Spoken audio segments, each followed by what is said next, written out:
500 కిలోమీటర్లు నడిచి ఆ తర్వాత కులగన జరగాలనేది ఆలోచన వారికి వచ్చింది. అది బీసీలు కావచ్చు, ఎస్సీలు కావచ్చు, అది అట్టడుగున ప్రజానీకానికి న్యాయం జరగాలని పార్లమెంటు లోపల మాట్లాడిండు, పార్లమెంటు బయట మాట్లాడిండు. 90% ఉన్న జనాభాకు అన్యాయం జరుగుతుంది, 10% ఉన్న వాళ్ళకే న్యాయం జరుగుతుందని ఉద్యోగాలలో కానీ పదవులలో కానీ ఆయనకు ఆలోచన వచ్చింది.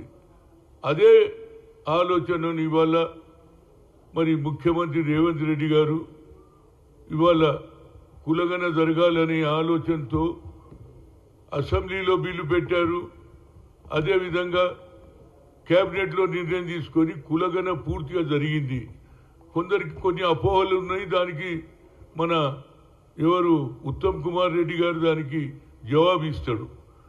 ముఖ్యంగా నేను అనేది ఏంటంటే ఆయనకు ఒక మంచి ఆలోచన వచ్చి ఇవాళ సూర్యాపేటలో బీసీ సభ ఏది బీసీల జరిగిన అన్యాయాన్ని మేము న్యాయం చేస్తున్నాం, 42% మేము రిజర్వేషన్ ఇస్తానని కామారెడ్డిలో బీసీ డిక్లరేషన్ చేయడం జరిగింది. ఆ రోజు సిద్ధరామయ్య కూడా వచ్చారు.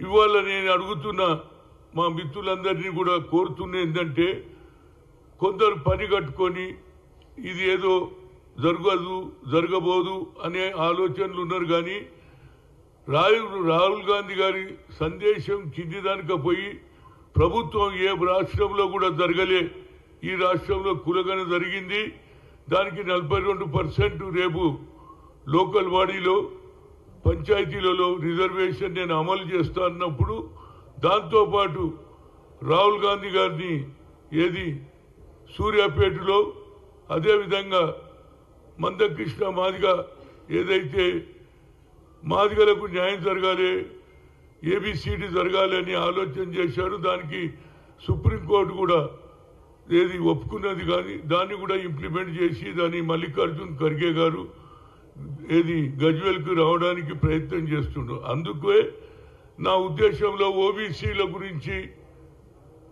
ఈ రాష్ట్రంలో కాదు దేశంలోనే నంబర్ 1 నేను ఇవాళ చెప్పుకోక తప్పుతలేదు. ఎందుకంటే ఆనాడు పివి నరసింహారావు గారు ప్రధానమంత్రి ఉండి నేను పిసిసి అధ్యక్షుడిగా దిగినాక పార్లమెంట్లో ఉండి హనుమంతరావు నువ్వు తప్పనిసరిగా బీసీ మీటింగులు పెట్టాలన్నాడు. సూర్యాపేటలో పెట్టిన, కానీ ఆ రోజులలో విజయభాస్కర్ రెడ్డి గారు ముఖ్యమంత్రి, ఆ రోజు మొదలు ఆయన చెక్లం శ్రీనివాసరావు గారు, అదేవిధంగా ఆ మీటింగ్కు BP Maurya, PM Sayeed, deputy speaker Subhash Yadav, deputy CM కూడా రావడం జరిగింది. 2 లక్షల పైన జనం వచ్చింది.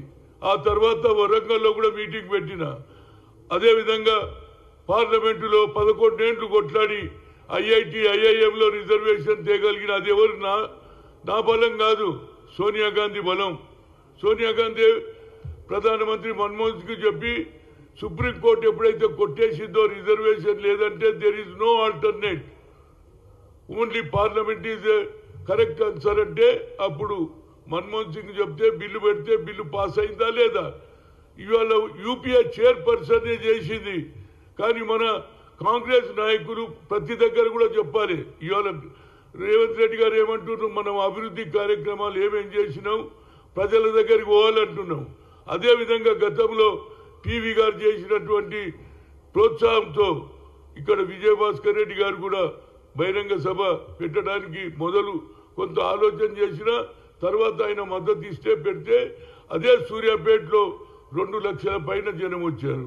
అదే ఆ తర్వాత వరంగల్లో 5-6 లక్షల మంది వచ్చారు. సోనియా గాంధీ ఇందిరాగాంధీ కోడలుగా తప్పనిసరిగా ఆమె బడుగు బలహీన వర్గాల గురించి ఆలోచన చేస్తే నేనే ఇనిషియేటివ్ తీసుకొని పెడితే ఆనాడు చాలా మంది నాయకులు వ్యతిరేకం చేసిన ప్రజలు వచ్చిండ్రు. ఆ తర్వాతనే రాజశేఖర రెడ్డి పాదయాత్ర పెట్టాడు, కానీ ఒక్కరు కూడా సూర్యాపేట మాట మాట్లాడారు, లేకుంటే వరంగల్ ఏమైనా రాజశేఖర తెచ్చిండొచ్చు, నేను కాదంటలేను. కానీ బీసీల గురించి పోరాడినటువంటి వ్యక్తిగా ఇవాళ తప్పనిసరిగా ఏదైతే రేవంత్ రెడ్డి నిర్ణయం తీసుకుంటుండో సూర్యాపేట బహిరంగ సభకు, అదేవిధంగా గజ్వేల్ సభకు కూడా తప్పనిసరిగా నేను నా పూర్తి సహకారం ఇస్తా. ఎందుకు చెప్తున్నానంటే ఇవాళ నరేంద్ర మోడీ గారు కొత్త మాట మాట్లాడుతుండ్రు. దీని మీద మనం బాగా దీంతో అభివృద్ధి కార్యక్రమాలతో పాటు బీజేపీని కూడా ఎండగట్టాలి. మన రాష్ట్రానికి రావాల్సిన నిధులు ఇవ్వాలి, మూసీకి ఇవ్వాలి, అదేవిధంగా పాలమూరుకి ఇవ్వాలి. కనుక దీని మీద కూడా వాళ్ళ మీద మనం తప్పనిసరిగా యుద్ధం చేయాలి. వారు పార్లమెంటు రాజ్యసభలు ఏమన్నాడు, వారికి ఫ్యామిలీ ముఖ్యమట. అంటే కాంగ్రెస్ కు ఫ్యామిలీ. ఈయన నేషన్ ఫస్ట్ అంటున్నాడు. ఇంకోటి ఏమన్నాడు, సబ్కా సాత్. కాంగ్రెస్ కు అర్థమైతే లేదట. అంబేద్కర్ ను వ్యతిరేకించాము, అంబేద్కర్ కు అవమానం చేసినాం అంటున్నావు. నరేంద్ర మోడీ, అమిత్ షా ఏమన్నాడు రాజ్యసభలో, బాబాసాహెబ్ అంబేద్కర్ ఈ దేశానికి రాజ్యాంగం రాస్తే ఆయనను అవమానపరిచిండా లేదా? ఆయన పేరు ఇదొక ఫోకస్ అయిపోతుంది, ఇదొక సిస్టమ్ అయిపోతుంది, మజాక్ అయిపోతుంది. దేవుణ్ణన్న పూజ చేస్తే స్వర్గానికి పోతారని చెప్పినటువంటి మీద ఇప్పటి వరకు అపాలజీ చెప్పాడు, దాని గురించి మాట్లాడారు. అదేవిధంగా మోహన్ భగత్ ఏమంటున్నాడు, స్వాతంత్రం ఎవరు తెచ్చిండ్రు? స్వాతంత్ర సమరయోధులు.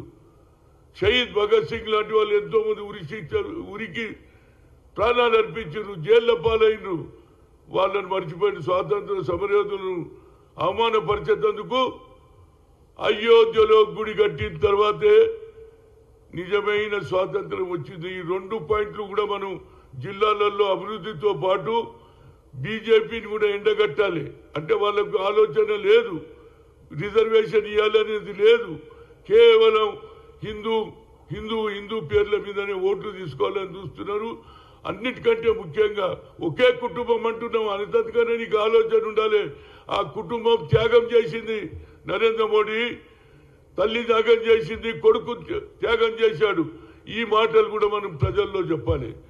అది కాదు, మనం చేసినటువంటి ఐఐటి ఐఐఎంలో all India OBC parliament committee separate చేసింది. అగ్రకులాల్లో పుట్టిన బడుగు బలైన వర్గాలకు ఆలోచన చేసే ఇందిరాగాంధీ కుటుంబాన్ని కూడా అవమానపరుస్తున్నారు. అటు అంబేద్కర్ని అవమానపరుస్తున్నారు, ఇక్కడ స్వాతంత్రాన్ని అవమానపరుస్తున్నారు. కాబట్టి తప్పనిసరిగా as a OBC parliament committee కన్వీనర్గా తప్పనిసరిగా ఎండగట్టాలి. ఇక్కడ ఏమేమి అభివృద్ధి చేస్తున్నాం, ఏమేమి చేయబోతున్నాం, 6 డిక్లరేషన్ కూడా చేయబోతున్నాం. అన్ని కూడా దాంతోపాటు బీజేపీ మీద కూడా మనం తప్పనిసరిగా యుద్ధం చేయకపోతే అదే ఆంధ్రలో మాత్రం మేము అన్ని ఇచ్చినాం. ఎవరైతే నీకు అనుకూలం ఉన్నారో, ఏది బీజేపీ పార్టీకి అనుకూలమైనటువంటి వారికి నువ్వు న్యాయం చేస్తావు.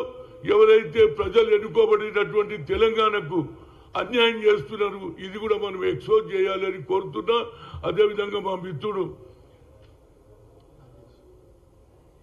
డాక్టర్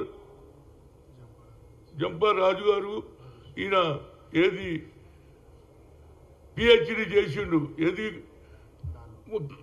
క్రిమినల్ ఎత్తేయాలని, ఆయనకు డాక్టరేట్ వచ్చింది.